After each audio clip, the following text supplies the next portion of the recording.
Aaminin ko talaga, hindi ko kayang mag-alaga ng bulag. Real talk at baliw. No. Family yan.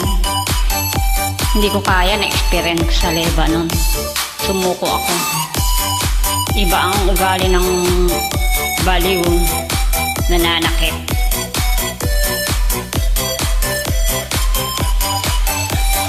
Talagang ganyan, malas.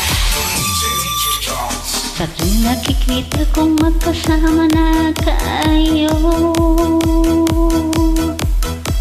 naiinis ako't nasisira ang araw ko.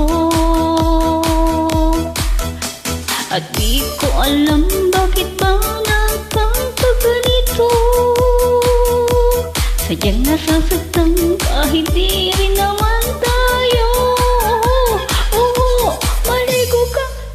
Ang puso ko'y nagdurugo at parang sumisikip ang dibdib ko. Sa tuwing makikita ko na magkatabi kayo. Kahit naman tayong dalawa ay lagi na lang pinagseselosan siya.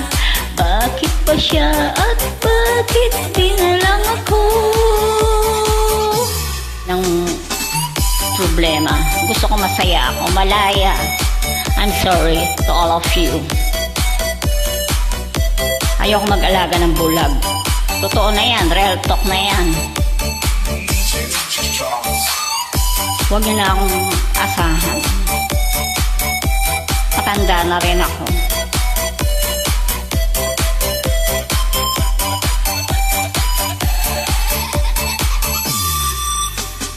Sana'y mapansin ang aking nadarama sa'yo. Kung di lang rin ako, sana'y mamatay ka na lang.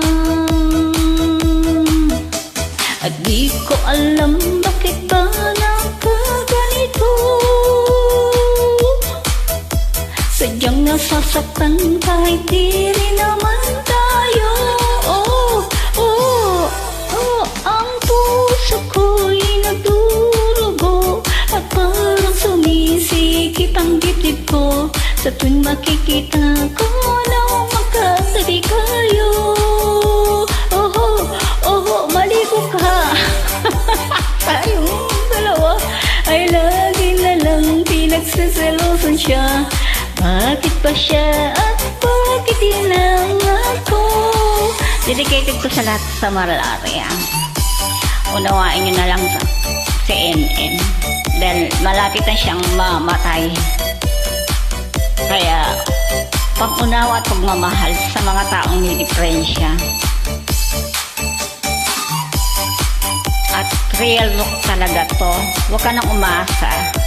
Dahil alam mong bulag ka, huwag kang aasa. Buti nga hindi ako nanloloko. Huwag kang mag-drug kasi may anak ka. Babalik ka sa kahirapan. Yan lang masasabi ko sa'yo. Huwag mag-drugs.